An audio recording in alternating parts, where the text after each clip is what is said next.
Türkiye bosh qalası Ankarada 13 saat isemisiz muhtaram tamaşalar. Bugün 2025 yılının 27 sentyabr şembe günü. Siz turdan tur efirde Türkiye Ovozi Radyosu'nun tatar tilindagi top şorunu tanıysız. Bizim programma 16 metrli kıska dolqınның 17615 kg sıçlığından Türksat 3A hem Türksat 4A yarışları bilen 3 tapqır w.trt.dinna.com internet adresi aşağı hem kısa telefonlarının TRT Dinna qo'shimchasidan Voice of Turkey What is radio kanalından topşular. Topşubuzning bugungi sharalishunda singa xabarlardan so'ng 1000 yillikning birinchi sherigi programmasi bilan qiziqli temalar yozmasini taqdim etamiz.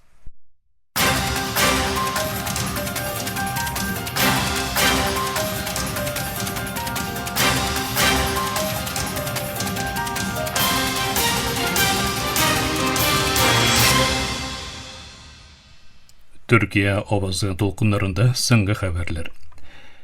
Türkiye Energetika hem Tabiiy Çanaklar Ministri Alparslan Bayraktar Türkiye'deki 2023 yılının 6 fevral ciddiyetlerinden so'ng yapılgan Irak Türkiye o'tkazgichining qabat ishli boshlovini rostladı.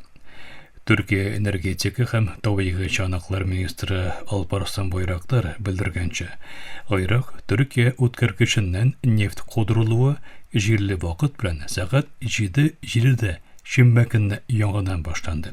Ministr Bayraktar 2023 yılının 6 fevral ciddiyetlerinden beri yopiq bo'lgan o'tkazgichning Türkiye'nin BOTAŞ o'tkazgichlar davlat kompaniyasi tarafından oktyabr oyunda yangidan ishchanlikka azir xaylga keltiruvini bildirdi. Bu bildirini ministr Türkiye'nin en sosyal isimli sosyal medya platforması aşağı yazdı. Irak'ның INA resmi haber agentliği şembe günde Irak'ның dünyagındagi Kürt regional yetakchiligi jirliginden neft eksportının qabat boshlanuvini yetkirdi. O'zagi Erbil'de o'rnashgan Rudau TV Fish Habur neft maydonunda neft eksportının Irak Kürt regional yetakchiligi vakilligi, Irak o'zi hukumati hem neft şirketlerining qatnashuvida yangidan boshlanuvini bildirdi. Atnak için Beynşembe günü Irak Bosh Ministri Muhammed Shia Es-Sudani Irak Kürt regional yetakchiligi tubagindagi maydonlarda ishlab chiqarilgan neftning Irak Türkiye o'tkazgichidan eksportlanishini bildirdi. Es-Sudani X sosyal medya platformasidan yasagan bildirdi. Bugün biz tarihi kelishuvga erishdik. Bu kelishuv negizinde Irak Kürdistan tubagindagi maydonlardan ishlab chiqarilgan ishga neftni Federal Neft Ministerligi qabul etib, Irak Türkiye o'tkazgichidan eksportlashaq deb aytdi. Irak Kürt regional yetakchiligi moga qadar jilli ham chet shirkatlari bilan neft eksportini boshlatish uchun kelishuvlarga qo'l qo'yiluvini ham neft oqimining tez orada boshlatiluvi uchun Irak neft ministerligining qarorining kutiluvini e'lon etgan edi.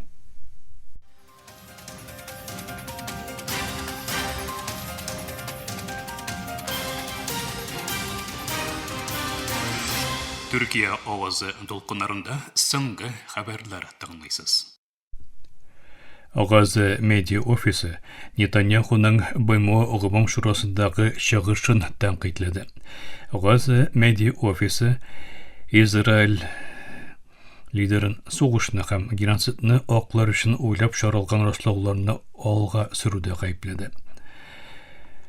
G'aza media byurosi Juma kunni yetkazgancha genotsidchi Benyamin Netanyahu BMO G'ubom shurosida General Assambleyasida yasagan chiqishida 8 zo'r yolg'on taratdi.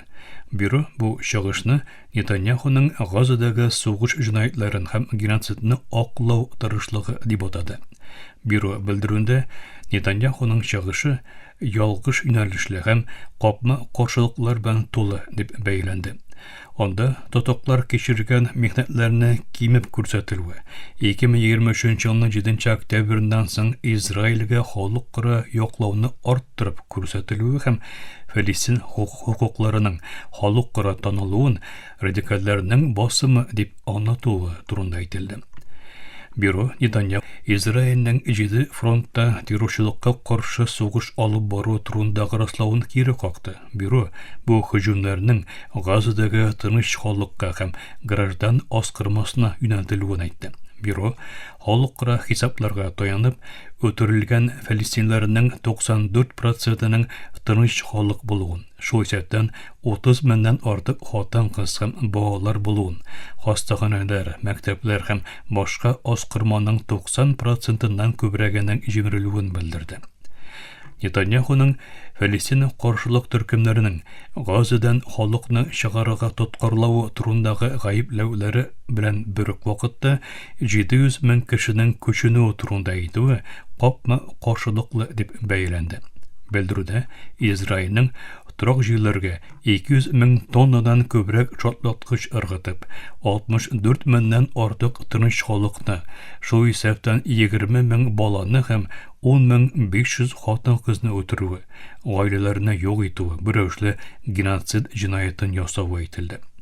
Нетаньяхуның Фәлистин каршылык төркемнәренең ярдәмне урлауы турындагы раславы кире кагылды.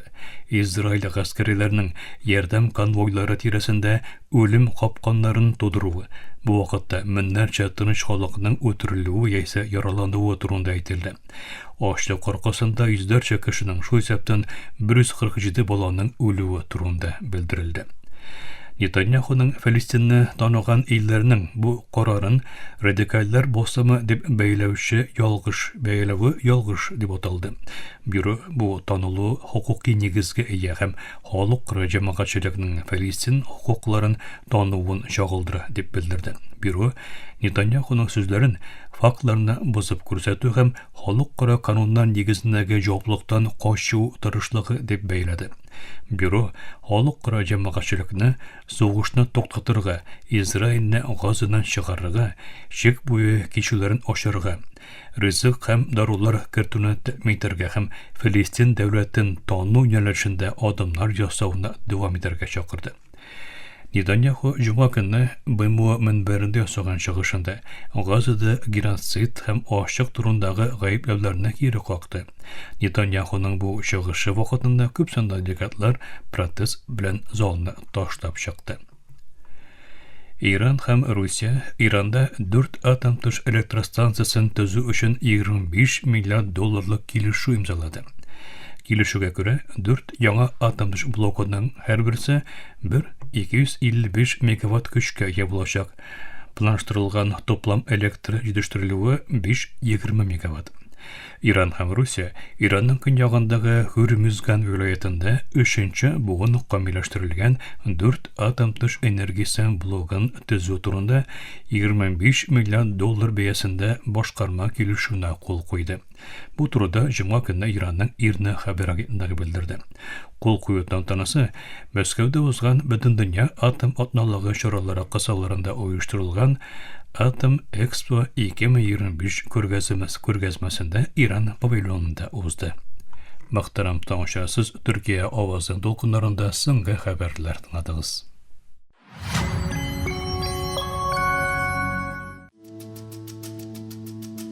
Хәзер без ераклык нинди генә булмасын, берәр кешегә секундлар эчендә хәбәр җибәрә алабыз яисә видеодан сөйләшә алабыз. Телефоннарыбыз туктамый шалтырый, юлламалар килә, шулай да күбебез үзебезне беркайчан да бу кадәр ялгыз хис итмәдек. Якынча 5 миллиард кеше интернетта булган дөньяда кешелек моңарчы бердә күрелмәгән рәвештә бер-берсенә бәйләнде. Социаль медиа безне якынайтырга вәгъдә бирә. Әллә санлы бәйлелекне чын дуслык белән бутыйбызмы? Белгечләргә күрә бәйлелек дип аталган нәрсә чын бәйлелек була алмаска мөмкин. Бу программа TRT World өчен Эсра Алпа язган виртуаль ялгызлык һәм шиктән тыш бәйлелек чорында дөньяның ни өчен чын дусларга ихтыяҗы бар исемле мәкаләгә нигезләнеп әзерләнде. Türk psихологы Фазилет Сейтоулу виртуаль илимтенең тәэсирләрен 10 елдан артык тикшерә. Ул нинди нәтиҗәгә килде соң? Интернет күпчелек социаль тормышта мираж барлыкка китерә, активлык бик күп, ләкин дуслыклар тирән түгел. Фазилет Сейтоулу безнең белән әңгәмә корды. People appear social. They're interacting on Facebook, Психолог Сейтоулу кешеләрнең Facebook, Twitter һәм Instagram кебек платформаларда социаль булып күренүен, ләкин бу аралашуның аларга җитмәвен әйтә. Һәм эмоциональ ярдәм өчен, мәсәлән, яныңда берәр кешенең булуына ихтыяҗ тойганда, бернинди социаль медиа шелтәре дә чын дус кебек була алмый ди ул. Тикшерүләр дә моны күрсәтә, ялгызлык аеруча яшьләр арасында арта. Эрик Мудиның 2022 елгы эшчәнлеге шуны күрсәтте. Күрешеп торган студентлар үзләрен тагын да әз ялгыз хис итә. Муди шулай ук интернетта күп утыручыларның социаль яктан ялгыз булмавын, ләкин эмоциональ ялгызлык тоюын әйтте. Психолог Сейтоулу сонлы дөньяның бик тиз алга баруын һәм интернетта утыручыларның аны яратылу, ошатылу, канәгатьлек кебек төрле сәбәпләр аркасында куллануын әйтә. Шулай ук бу өлкәнең эмпатия түгел, эго белән яшәвен һәм чынбарлык, чын дуслыкларның зыян күрүен җиткерә. 2025-тә Гринвич университеты һәм Кингс колледж Лондон тарафыннан алып барылган мөһим тикшерү исә кайсы санлы платформаларның чыннан да әһәмиятле булуын күрсәтә. YouTube һәм Reddit кебек пассив платформалар тагын да күп ялгызлыкны тудыра. WhatsApp кебек актив язышу кушымталары тагын да әз ялгызлыкка китерә.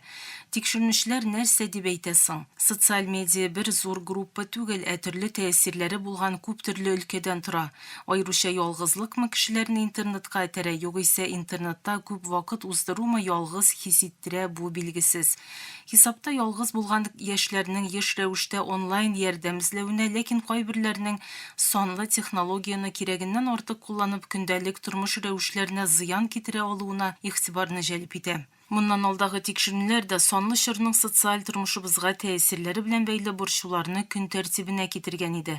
Мәсәлән, 2004 елда Энгельберг һәм Хвебере тарафыннан үткәрелгән бер тикшерү интернетны күп куллануның түбән социаль аһәң һәм кимегән эмоциональ акыл белән бәйле булуын күрсәтте. 2014 елда Яо һәм Жонг тарафыннан үткәрелгән башка тикшерүдән күренгәнчә интернетка бәйлелек ялгызлыкны бетерү урынына киресенчә аны тудыра ала. Һәм кризис вакытында виртуаль дуслыклар күпчелек җитәрсез кала. Психолог Сейтоулу виртуаль дуслар сине никадәр ошатса да, моңсу чакларда синең янда булмавын әйтә. Виртуаль дуслыклар чын дуслыкның башлангычы була ала, фәкать яхшы дуслыкмы ул? Хәзерге замана парадоксы бу. Интернетта күп иптәш бар, чын илемтә юк. Бу проблеманы ничек чишеп буласың? Психолог чын дуслыкның чын дөньяда булуын әйтә. Чын дус, фидакарь була, авыр вакытларда яныңа килә ди ул. Буларсыз читләшү риске туа ала, хәтта үз-үзең белән. Җәмгыятьтә ул яшьтәгеләр дә интернетка юнәлә, психолог бер өстәл артына утырырга, әңгәмә корырга, өйләргә ирешергә тәкъдим итә. True friendship may begin online, but it must grow in Фазилет the real Сейтоулу җәмгыять, гаилә һәм озын мөддәтле мөнәсәбәтләргә әһәмият бирүче көнчыгыш җәмгыятьләрен үрнәк итеп күрсәтә. Бүгенге көндә бу кыйммәтләрне ялгыз яшәү алмаштырды. Ялгызлык ул кадәр җитди дәрәҗәгә җитте ки, бөтен дөнья сәламәтлек саклау оешмасы моны халык сәламәтлегенә янау буларак кабул итә. Англия һәм Япония кебек илләр ялгызлык белән көрәш өчен милли стратегияләр барлыкка китерде. Чөнки психолог кагылуның, күз карашларының шифалы булуын әйтә. Кураторлы профильләр һәм фильтрлар белән тулы дөньяда иң яхшы нәрсә бер-беребез янында булу. Психологка күрә, виртуаль дөньяга кергән саен социаль тормышыбыз юкка чыга. Every second we invest more into Тагын бер киңәш, икенче юлы социаль шелтәрдә йөрәк рәсемен җибәрергә теләгәндә телефонны сүндерегез, аның урынына үзе белән күрешегез, агымга кушылмагыз, күңелләрне яулагыз.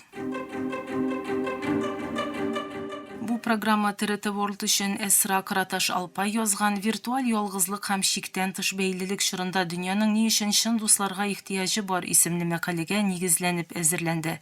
Киләсе тапшыруда күрешкәнгә кадәр исән, имин булыгыз.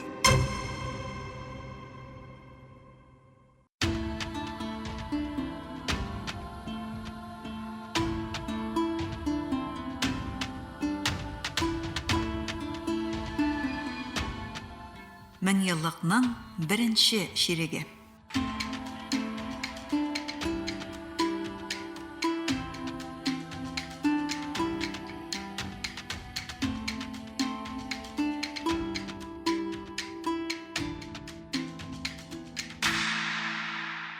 Берлин дивары җимерелгәннән соң Советлар Берлегенең таркалу барышына керүе Кавказдагы сәяси һәм хәрби киеренкелекнең артуына юл ачты. Азербайҗан җирләре эчендә үз идарәле төбәк булган Карабахта яшәүче әрбәннәрнең коралланып, төрекләргә һөҗүм итү һәм күчеп китәргә мәҗбүр итүе 1990 елларда төбәктә киң кулачлы бәрелешләрне башлатып җибәрде.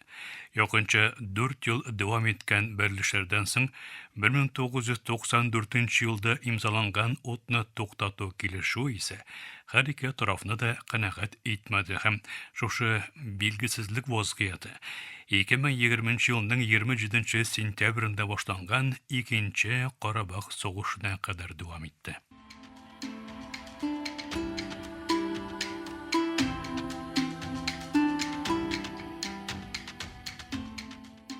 Азербайҗан гаскәренең Карабахтагы кораллы әрмән төркемнәренә каршы башлаткан һәм Әрмәнстанның катышуы белән дә киңәйгән сугыш 44 көн барды. Азербайҗан армиясының адым-адым Карабахны алуы белән төгәлләнгән хәрби хәрәкәткә каршы ни Әрмәнстан гаскәре, ни дә кораллы әрмән төркемнәре каршылык күрсәтә алмады. Төбәкнең икенче иң зур шәһәре Шушаның Азербайҗан армиясының контролена күчүеннән соң Русия илбашы Владимир Путин аралашчылыгында Азербайҗан белән Әрмәнстан арасында отны туктату килешүе төзелде. Азербайҗанның хәрби һәм дипломатик уңышы белән тамамланган икенче Карабах сугышыннан соң Америка Кушма Штатлары илбашы Дональд Трамп катнашуында Азербайҗан илбашы Илхам Әлиев белән Әрмәнстан баш министры Николь Пашинян арасында кул куелган тынычлык килешүе исә Баку җитәкчелегенең еллар буе барган көрәшен таҗландырды.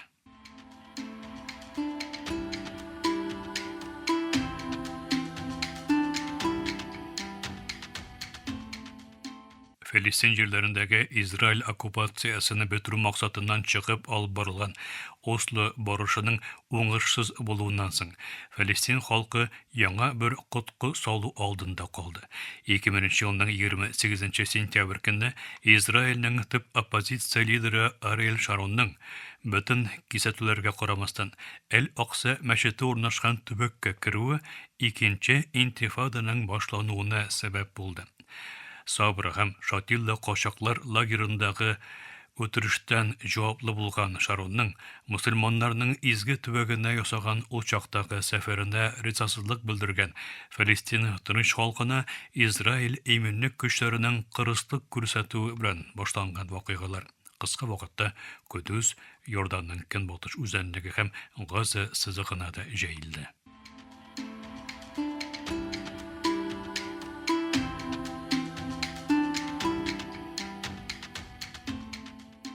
Израильнең Газа сызыгына каршы һөҗүмнәрен башлатуыннан соң пейджетларга урнаштырылган бомбалар белән бик күп сугышчысы нишан итеп алынган Хизбуллах оешмасы 2024 елның 27 сентябрь көнне иң зур зыян күрде. Израильгә каршы көрәшендә 30 елдан күбрәк Хизбуллах оешмасын җитәкләгән Шейх Хасан Насраллах Израиль армиясе оештырган һөҗүмдә һәлак булды. Хизбуллахның Бейрутның көньягындагы буйрук үзәге нишан итеп алынган һәм 80дән күбрәк бункер аша узучы бомба кулланылган һөҗүмдә Насраллах белән бергә җыелышта булган оешманың хәрби төркеменең югары дәрәҗәле бик күп командиры да үтерелде.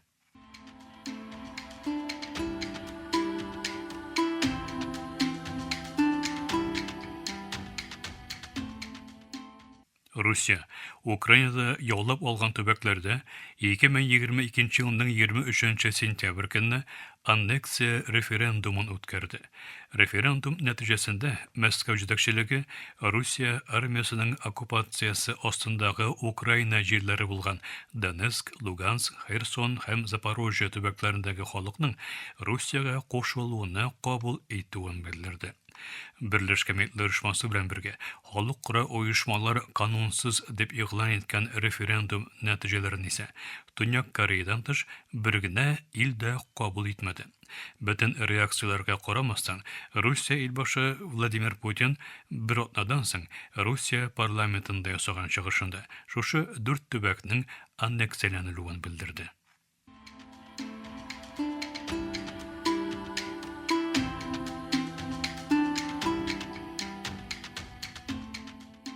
Икемен 17 yılının 25 sentyabr günü Germaniyada ötkərilgən halk şanışları soylavı zor sürpriz bilen tügellendi. İkinci Bütün Dünya Soğuşundan beri tövgü tapqır Rasçı partiya parlamentga kirdi. Hristiyan Birlik hem Sosyal Demokrat partiyalarından soň 3. partiya bulgan Germaniya için Alternativa firqası tüzülgen 2013 yıldan beri bir koşanda uza almagan federal parlamentde 94 orun aldı. 2025 yıldagı soylawda ise kıska ismi AFD bulgan partiya parlamentde en zor ikinci partiya buldu.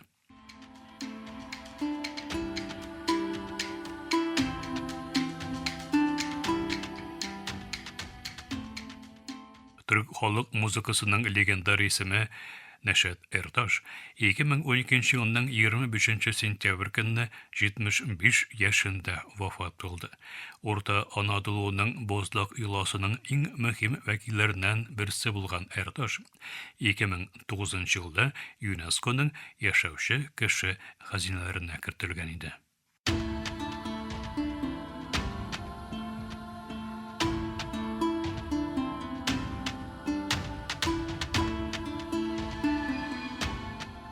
Мен yıllıkның birinci şirege.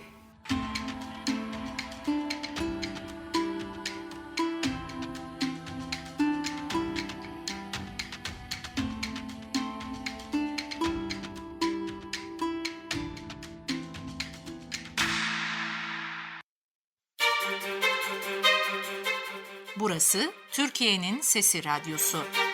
This is the voice of Turkey. Hier ist die Stimme Türkiye's. Ici TRT, Radio La Voix de Türkiye. Inca Ankara, Radio Sedaye Türkiye. هنا إذاعة صوت تركيا. Danışır Türkiye'nin Sesi Radyosu. Ovdi Radio Glas Türkiye. Türkiye'nin Sesi Radyosu. Qui è la radio La Voce della Turquía. Esta es la voz de Turquía. Слушате емисията на български език на Радио Гласът на Türkiye. Юфлет Зари и Türkiye. 这里是土耳其之声广播电台。 اینجا انقره رادیو صدای ترکیه. دا Türkiye Radyo'da. خصوم Türkiye زاین رادیو گایانه. Peterşehir Radyo Sadburi Türkiye Sıkma. Ovada Türkiye Ünü Radyosu. Aici Radio Vocea Türkiye. Говорит голос Türkiye. Efirde Türkiye ovası. Gepleyer Türkiye'nin Fethi Radyosu. Ye Saday Türkiye. Anlavatkanına Türkiye Avazı Radyosu. Εδώ η φωνή της Τουρκία. Ovdi Radio Glas Türkiye. Gider Radio Cumhuriyet Türkiye. Ini adalah Radio Suara Turkiye. Hii ni idhaa ya Kiswahili, sauti ya Turkiye. Este Radio Voz de Türkiye. こちらはトルキエの声ラジオです。 Zborova Glasot na Türkiye. Efirde Türkiye Avazı Radyosu. İt Türkiye hangi radyoya? Ovdi Radio Glas Türkiye. Türkiye Ünü Radyosu. Burası Türkiye'nin Sesi Radyosu. Maqtaram tağışar. Türkiye Avazı Radyosu'daki Tatar türündeki tavşuları şuşunun bilen ahırına yakınlaştı. Bizim programda her gün Türkiye hem Kazan vaqti bilen gündüzgi saat 1'de 16 metrli kıska dolqının 17.615 kHz işliğinden Türksat 3A hem Türksat 4A yarışını bilen 3w.trt.dinna.com интернет адресы аша һәм кесе телефоннарының TRT Dinna тыңна кушымтасыннан Voice of Turkey Вот East радио каналынан тапшыла. Ярты саатлык тапшырабызның кабатлавын Төркия һәм Казан вакыты белән сагат кичке 8 ортада 42 дәрәҗә көнчыгыш юнәлешендәге Төрксат 3А һәм Төрксат 4А ярышлары белән www.trt.dinna.com интернет сәхифәсе аша Вот Вес радио каналынан тыңлый аласыз. Әлегә без сезнең белән саубуллашабыз, эфирдә киләсе очрашуга кадәр.